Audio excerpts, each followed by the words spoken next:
Hello everyone, welcome back to YB biology classes. आज के इस लेक्चर में हम एक टॉपिक का नाम है जिस गैमेटोजेनेसिस, उसके बारे में डिस्कस करेंगे। छोटा सा टॉपिक है, लोअर क्लासेस से लेके हायर क्लासेस तक गैमेटोजेनेसिस हम पढ़ते हैं। जो ये वर्ड है गैमेटोजेनेसिस, इसका मीनिंग क्या है? Gameto means gamete and genesis mean formation. मतलब कि the process of gamete formation is known as gametogenesis. अब जो ये गैमेटोजेनेसिस है, जो गैमीट्स हैं, हम ह्यूमन के विद रिस्पेक्ट बात करें तो मेल एंड फीमेल, मेल के अंदर गैमेटोजेनेसिस कैसे होगी, फीमेल के अंदर गैमेटोजेनेसिस कैसे होगी, कब माइटोसिस होगी, कब मियोसिस होगी, कितना टाइम लगेगा, देन इनका एंड रिजल्ट क्या होगा, मेल के अंदर गैमेटोजेनेसिस के थ्रू क्या बनेंगे, फीमेल के अंदर गैमेटोजेनेसिस के थ्रू किसकी फॉर्मेशन होगी, ये हम डिस्कस करेंगे। मेल के अंदर जो गैमेटोजेनेसिस की प्रोसेस है उसको नाम दिया जाता है spermatogenesis. Spermatogenesis mean formation of sperm. The process of formation of sperm is known as spermatogenesis. In case of female, this gametogenesis is specifically known as oogenesis. Mean the process of formation of ovum or egg is known as oogenesis. एक एक करके इनके बारे में हम बात करते हैं। सबसे पहले हम बात करते हैं गैमेटोजेनेसिस में स्पर्मेटोजेनेसिस के बारे में। तो जो स्पर्मेटोजेनेसिस की प्रोसेस है वो नियर अबाउट 74 डेज़ की प्रोसेस है। ये वेरी कर सकती है, किसी बुक में 70, 72, 76, but on an average human के केस में, ह्यूमन मेल के केस में ये 74 डेज़ की प्रोसेस है। जो स्पर्मेटोजेनेसिस है वो टेस्टिस के अंदर, जो मेल टेस्टिस हैं उनके अंदर होगी ये प्रोसेस। एक सिंपल फॉर्म में, फ्लो चार्ट की फॉर्म में हम स्पर्मेटोजेनेसिस को समझेंगे ताकि थोड़ा इजी रहे हमारे माइंड को समझने के लिए। मेल में स्पर्मेटोजेनेसिस होगी। स्पर्मेटोजेनेसिस की शुरुआत होती है जर्म सेल से। जो ये जर्म सेल हैं ये डिप्लॉइड सेल हैं। इन जर्म सेल के अंदर चलेगी माइटोसिस। इन जर्म सेल में माइटोसिस होगी और ये अपने नंबर को इंक्रीज़ करेंगी। माइटोसिस को क्या बोलते हैं कि इक्वेशनल डिवीज़न, की जो जेनेटिक कंटेंट है वो सेम रहेगा, हैप्लॉइडी डिप्लॉइडी सेम रहेगी और ये सिर्फ अपने नंबर को इंक्रीज़ करते हैं थ्रू माइटोसिस। देन जो जर्म सेल है वो माइटोसिस करने के बाद वो कन्वर्ट होती है स्पर्मेटोगोनियम, जिसे हम नाम देते हैं स्पर्म मदर सेल। स्पर्मेटोगोनियम में ये स्पर्मेटोगोनियम है, ये भी एक डिप्लॉइड सेल ही है। अब ये स्पर्मेटोगोनियम क्या करेगी, ये भी अपने नंबर को बढ़ाएगी और माइटोसिस करेगी और ये कन्वर्ट होगी after mitosis into primary spermatocyte. ये किस में कन्वर्ट होगी? प्राइमरी स्पर्मेटोसाइट के अंदर। जो प्राइमरी स्पर्मेटोसाइट है उसमें भी अभी माइटोसिस हुई है तो वो भी कैसी होगी? अभी डिप्लॉइड सेल ही होगी। अब यहाँ तक जितनी भी प्रोसेस चली हैं वो चली हैं माइटोसिस की, कि जब पहले कौन था? Germ cell. जर्म सेल में माइटोसिस हुई, स्पर्मेटोगोनियम बना। स्पर्मेटोगोनियम जो स्पर्म मदर सेल है उसके अंदर माइटोसिस हुई तो किसकी फॉर्मेशन हुई? प्राइमरी स्पर्मेटोसाइट की। अब जो ये प्राइमरी स्पर्मेटोसाइट है इसके अंदर फर्स्ट टाइम होगा मियोसिस, और वो भी मियोसिस फर्स्ट। जो मियोसिस फर्स्ट है उसको हम बोलते हैं रिडक्शनल डिवीज़न। रिडक्शनल डिवीज़न मतलब अब जो डिप्लॉइड कंटेंट था, जो डिप्लॉइड सेल थी, अब वो कैसी होगी? हैप्लॉइड होगी। तो जो प्राइमरी स्पर्मेटोसाइट है वो मियोसिस फर्स्ट के बाद कन्वर्ट होती है सेकेंडरी स्पर्मेटोसाइट के अंदर, which is haploid in nature. Then जो ये सेकेंडरी स्पर्मेटोसाइट है ये परफॉर्म करेगी मियोसिस सेकेंड। कि meiosis first and meiosis second ये primary spermatocyte and secondary spermatocyte में होंगी। जो सेकेंडरी स्पर्मेटोसाइट है उसमें जब मियोसिस सेकंड चलेगी तो इसको मियोसिस सेकंड को हम माइटोसिस की तरह ही बोलते हैं कि ये इक्वेशनल डिवीज़न है। जो सेकेंडरी स्पर्मेटोसाइट है उसके अंदर जब मियोसिस सेकंड होगी तो वो फॉर्मेशन करेगी स्पर्मेटिड्स की। स्पर्मेटिड्स ये राउंड शेप में नॉन फंक्शनल सेल्स हैं जो कि अभी स्पर्म नहीं बने हैं, क्योंकि स्पर्म मोटाइल स्ट्रक्चर है और जो स्पर्मेटिड है वो नॉन मोटाइल स्ट्रक्चर है। स्पर्मेटिड से स्पर्म बनने की एक अलग प्रोसेस है जिसको हम नाम देते हैं स्पर्मियोजेनेसिस, और ये थोड़ी सी समझने वाली थोड़ी कॉम्प्लेक्स प्रोसेस है। तो यहाँ इस फ्लो चार्ट में हम इसकी बात नहीं करेंगे। जैसे हमें पता है कि जो स्पर्मेटिड है वो आपस में साइटोप्लाज्मिक ब्रिज के थ्रू जुड़ी हुई मिलेंगे। ऐसे 4 स्पर्मेटिड्स साइटोप्लाज्मिक ब्रिज के थ्रू जुड़ी हुई मिलती हैं। ये एक दूसरे से अलग अभी तक नहीं हुई।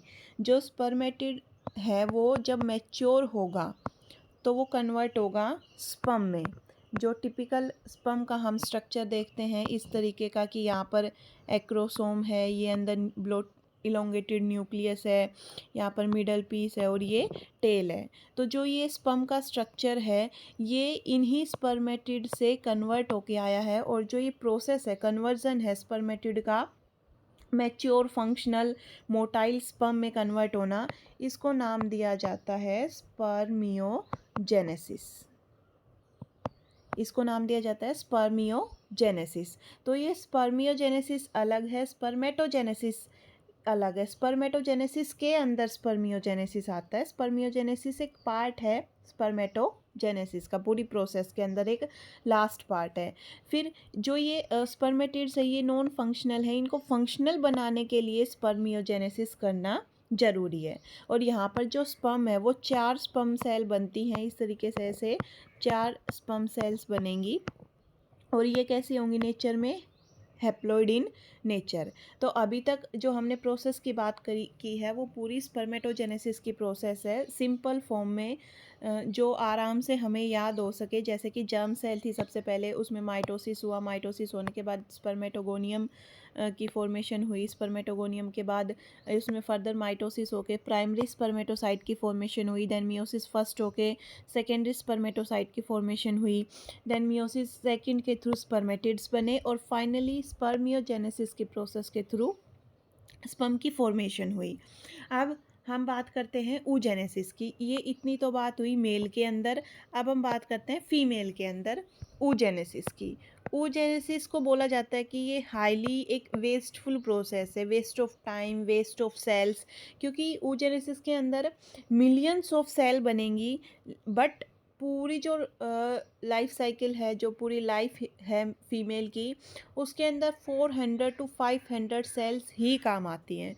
तो वो मिलियंस ऑफ सेल्स अट्रेसिया के अंदर जाएंगी, मतलब उनमें डीजनरेशन होगा। तो पहले तो उनको बनाओ फिर उनको ब्रेक डाउन करो, तो ये एक हाईली वेस्टफुल प्रोसेस है। और oogenesis की प्रोसेस जब गर्ल की बर्थ, मतलब गर्ल बेबी का जब जेंडर डिसाइड होगा उसी टाइम से, जैसे कि गर्ल है फीमेल के वोम के अंदर, तभी से oogenesis की प्रोसेस फर्टिलाइजेशन के 7th डे के बाद ही स्टार्ट हो जाएगी। oogenesis की प्रोसेस फर्स्ट वीक में ही ऑलमोस्ट।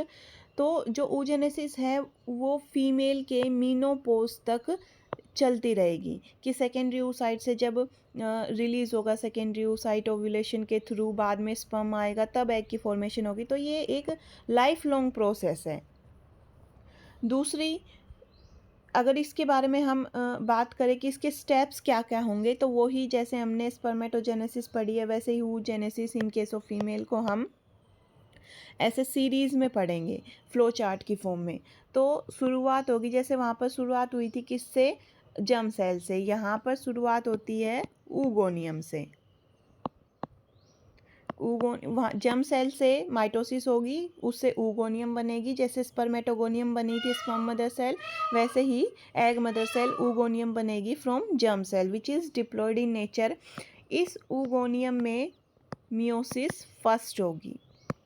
मियोसिस फर्स्ट होने के बाद जो ये oogoनियम है ये कन्वर्ट होता है प्राइमरी oocyte के अंदर। जो ये प्राइमरी oocyte है ये है हैप्लॉइड इन नेचर। अब प्राइमरी oocyte की फॉर्मेशन होते ही क्या किया जाएगा कि जब ये primary oocyte further meiosis second में जाना चाहती है तो इसे अरेस्ट कर दिया जाता है एट G2M फेज़ पे। जो हम सेल साइकिल पढ़ते हैं कि G1 phase, M phase, synthetic phase, G2 phase, तो यहाँ पर जो चेक पॉइंट होगा G2M फेज़, यहाँ पर इसे G2 से M में जाने से रोक दिया जाएगा, अरेस्ट कर दिया जाएगा in diplotene stage. Diplotene stage of meiosis.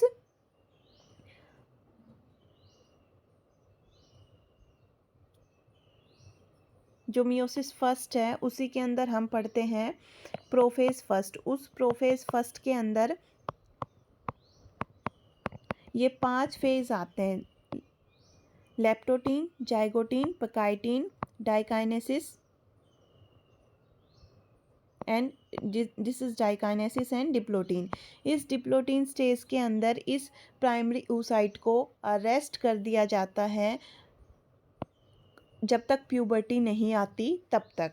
जब प्यूबर्टी आती है तो जो LH एंड FSH हार्मोन है जब उनकी अमाउंट इंक्रीज़ होगी तब इस डिप्लोटीन स्टेज से जो सेल अरेस्ट हुई थी वो रिलीज़ की जाएगी और जो मियोसिस फर्स्ट है उसका कंप्लीशन होगा आफ्टर प्यूबर्टी। की जो मियोसिस फर्स्ट है उसी को ही रोक के रख दिया गया, उसे कंप्लीट नहीं होने दिया गया। और वो कंप्लीट कब होगी? जब प्यूबर्टी आएगी। तो प्यूबर्टी आने के बाद मियोसिस फर्स्ट कंप्लीट होगी। देन एक और चीज़ होती है कि जिस टाइम पे ये डिप्लोटीन स्टेज में अरेस्ट है उस टाइम पे जो क्रोमोसोम है उनमें लूप्स की फॉर्मेशन देखने को मिलती है।